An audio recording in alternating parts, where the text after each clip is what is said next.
A nuestro invitado.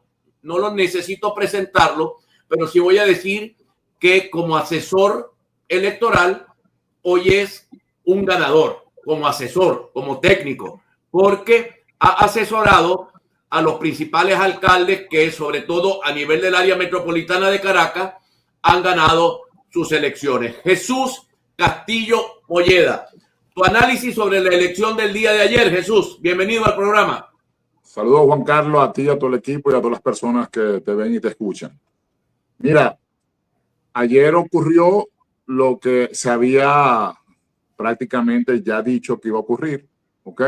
Solo que hubo un indicador más positivo en dos fases, que fue mayor participación electoral en muchos de los municipios de Venezuela y que las proyecciones para la oposición eran de 25 alcaldías y se obtuvieron el doble de esa proyección. Quiere decir que para las elecciones de 2021, la oposición política venezolana había logrado obtener 127 alcaldías, ¿ok?, en el país. Ahora, en la elección del 27 de julio, de apenas hace 24 horas, la oposición pierde 77 alcaldías de las 127 y queda con 50 alcaldías, solo que en estas alcaldías los alcaldes electos tienen una fortaleza que no tenían alcaldes electos en la vez pasada, que son alcaldes que entienden que hay que participar, que hay que organizarse, que el voto hay que buscarlo, que tienen que hacer campañas loables, que tienen que intentar interactuar con el vecino y además entienden y comprenden que los llamados a conflictos no sirven, que confrontar de una manera irracional no sirve, no creen en invasión y están muy claros de la realidad política venezolana actualmente. Y esos 50 alcaldes, conjuntamente con el gobernador de Cogede, conjuntamente con los 27 diputados electos de la Asamblea Nacional, más los diputados legislativos por estado, más los concejales, sin ninguna duda, van a formar esta nueva era de la política opositora que tendrán que reencontrarse porque hay muchos partidos que obtuvieron sus escaños, hay muchos partidos que obtuvieron alcaldes y de una manera u otra tienen que reencontrarse a la realidad política del país, no a la soñadora, no a la que se cree, sino de una manera u otra seguir adelante porque hay muchas oportunidades y las próximas elecciones son en 4 años, al menos que ocurra un hecho sobrevenido en el camino. Mira, se reconfigura la oposición, emergen liderazgos. Yo recuerdo, mira, cuando en un momento le hice algunas preguntas. ¿Por qué Fuerza Vecinal no está en la mesa de negociaciones? Y la respuesta que obtuve era que los norteamericanos consideraban que Fuerza Vecinal no ranqueaba para estar en las mesas de diálogo con el gobierno de Nicolás Maduro. Hoy, Fuerza Vecinal emerge junto con otra fuerza como las que ganaron y otros que eran representantes de la oposición en las mesas de diálogo perdieron o salieron con muchas debilidades. ¿Hay una reconfiguración de la oposición? Mira, no solamente que hay una nueva reconfiguración de la oposición, desde hace muchos meses atrás, estas fuerzas políticas que en algún momento no fueron consideradas, tomadas en cuenta, ni siquiera por los actores internacionales, más por los actores nacionales. Que hubo muchos actores nacionales que no dejaban pasar a estas organizaciones o creían que eran los únicos que podían hablar con otros. Hoy en día no es así. Aquí hay meses de conversaciones y reconocimiento con embajadores, con cónsul, con reuniones internacionales, con el mismo gobierno, donde hay un reconocimiento. Y obviamente estas fuerzas políticas que ahora se reencuentran, por eso que es importante seguir participando en política y no perder esos espacios, porque si tú entiendes y comprendes lo que está ocurriendo políticamente en Venezuela, Juan Carlos Fernández y que nos escuchan, se puede seguir avanzando en política, se puede seguir ejerciendo la política y además, como tú lo acabas de decir, hay unos liderazgos muy jóvenes, aquí hay alcaldes electos ahorita que tienen 28, 29, 30, 32 años. Aquí hay alcaldes, esta generación de alcaldes que fue electa ayer no pasa de los 55 años.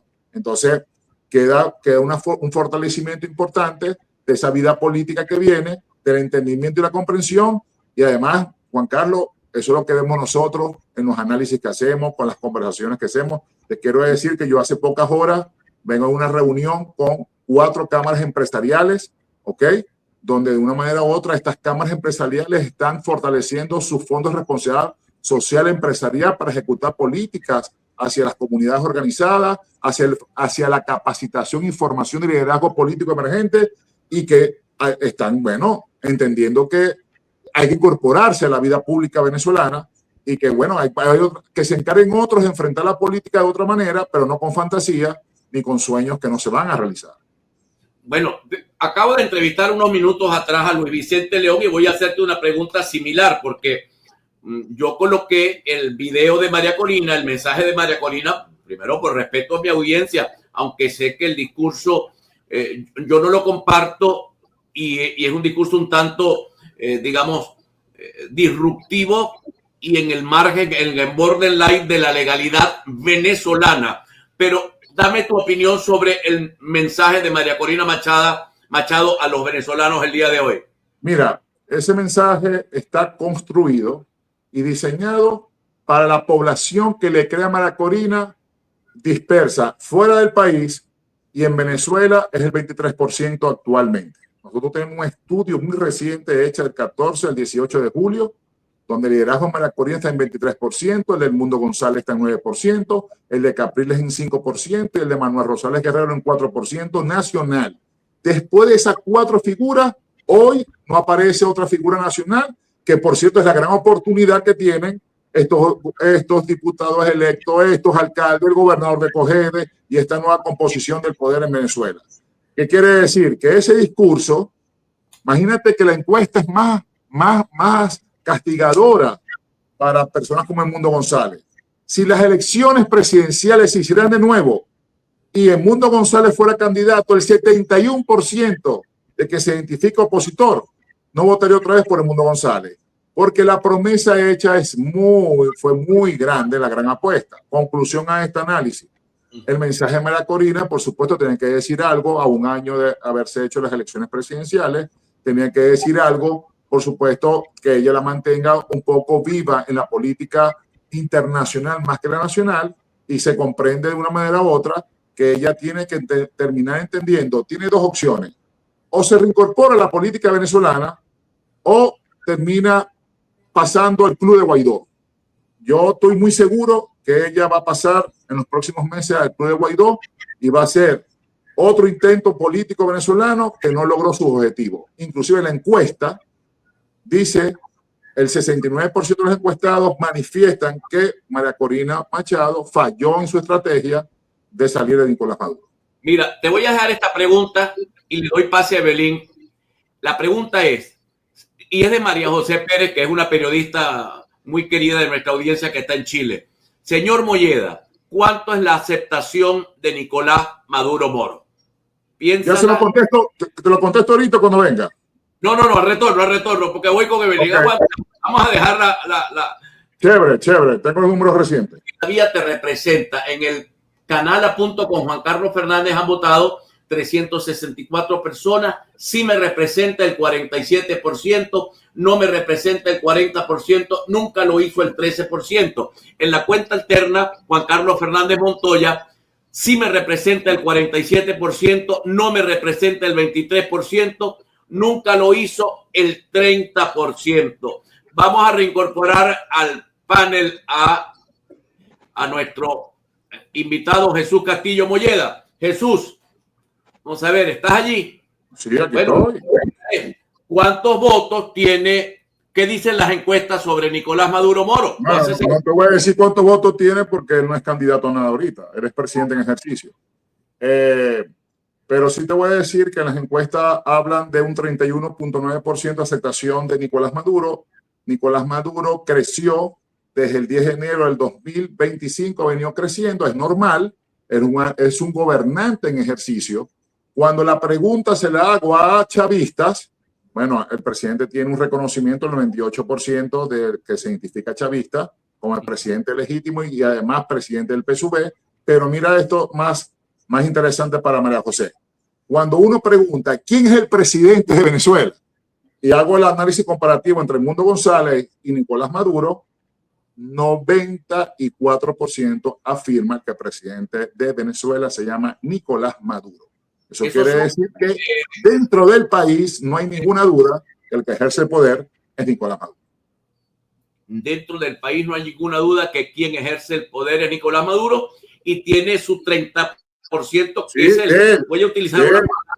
Además, acuérdate que nosotros lo medimos a él como gobernante en ejercicio, o sea, es un presidente. Pues. Y si empiezo a desglosar figuras del chavismo, yo te quiero decir que el chavismo hoy no está tan mal como estuvo hace 5 o 6 años atrás. El chavismo en Venezuela tiene unos reconocimientos. Mira, te puedo decir que en estados como Vargas, en estados como Carabobo, como Falcón, como Anzoátegui, ¿ok? Estados como municipios como Libertador, de la Gran Caracas, el chavismo tiene números importantes, tiene números serios, números ganados con reconocimiento de trabajo. Y te quiero decir que en el caso de la reciente elección de Maracaibo, que lo dijimos en el podcast de Polanalítica, que por cierto, por ahí dicen que las pegaron todas, nosotros no pegamos nada, nosotros somos politólogos, analistas y encuestadores, ¿ok? Y gracias por el reconocimiento, Juan Carlos Inicio. Eso no es que nosotros asesoramos gobernantes en ejercicio, asesoramos políticos y asesoramos dirigentes que quieren ser políticos en Venezuela. Eso es lo que sabemos hacer y sí estamos muy contentos y satisfechos con el triunfo de nuestros asesorados en el día de ayer.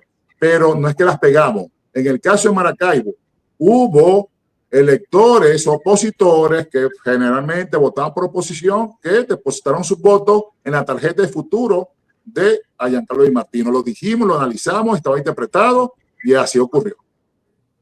Ok, ahora fíjate tú, San Francisco en el Zulia. Pensaba que Gustavo Fernández podía remontar, se veía como que, en mi opinión, hizo una mejor campaña. Por lo menos la campaña de aire fue una mejor campaña. Pero la campaña no estuvo acompañada de una buena gestión. Gestión. Y la campaña arrancó muy tarde. ¿Okay?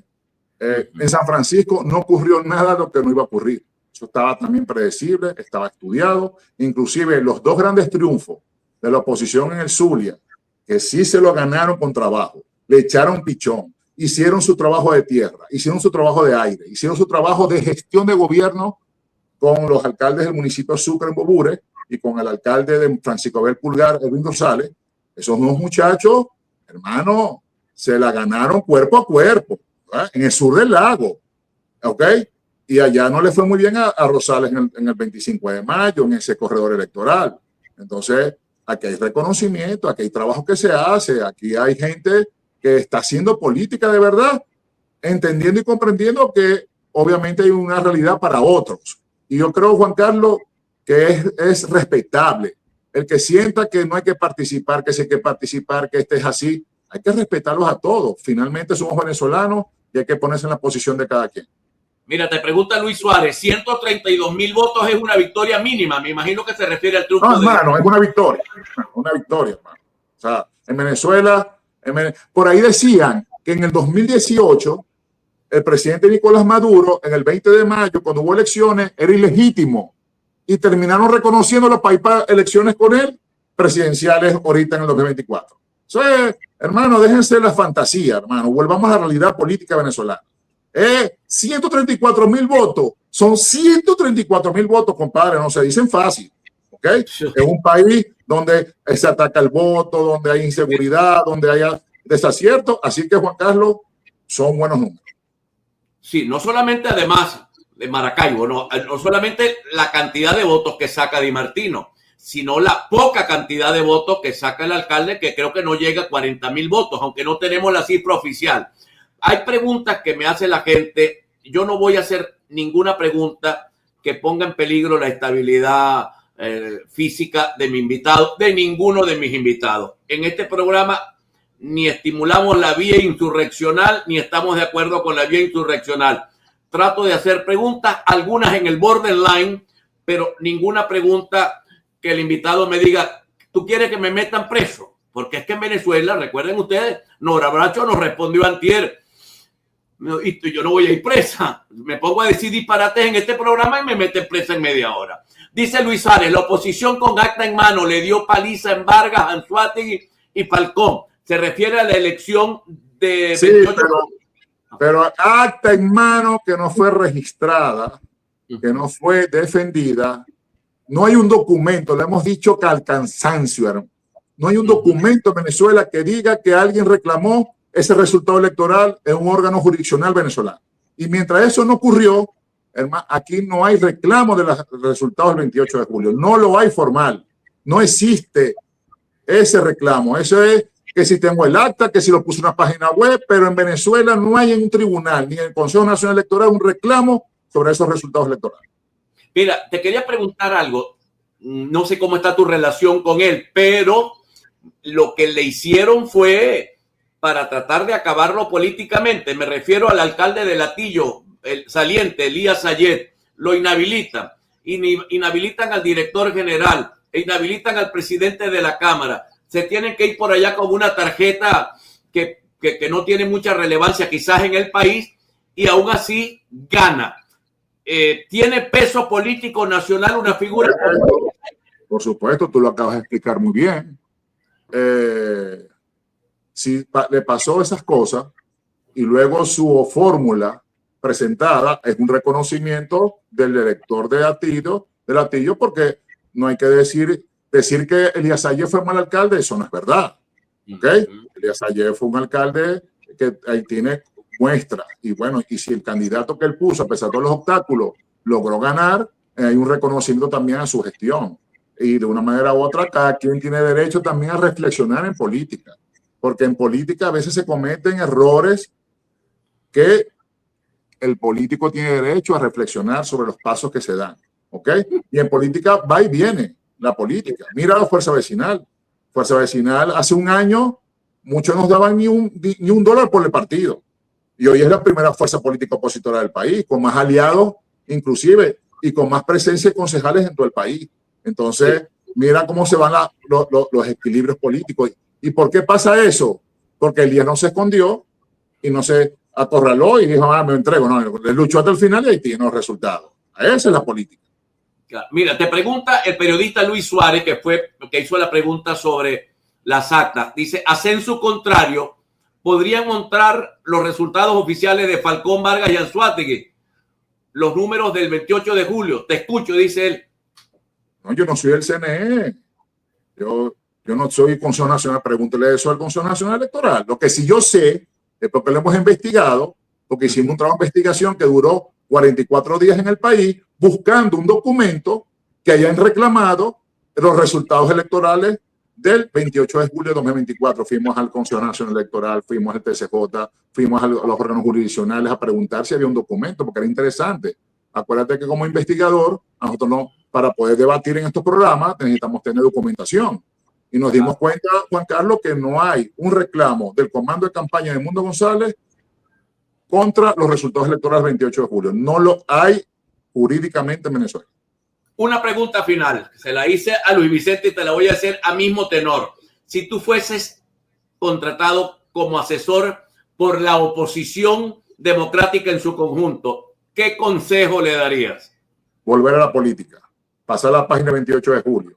Pasar la página del 25 de mayo. Ponerse a trabajar y ponerse a reconquistar los espacios de poder perdidos, visitar otra vez a la gente, ejercer las políticas públicas en las alcaldías, gobernaciones y la distribución del poder, hacer alianza con el sector privado y atraer a la generación de relevo a hacer política que se quiere hacer una escuela de gobierno, formación y gerencia y hacer aliados internacionales para fortalecer la política en Venezuela. Lo que ocurrió. Los errores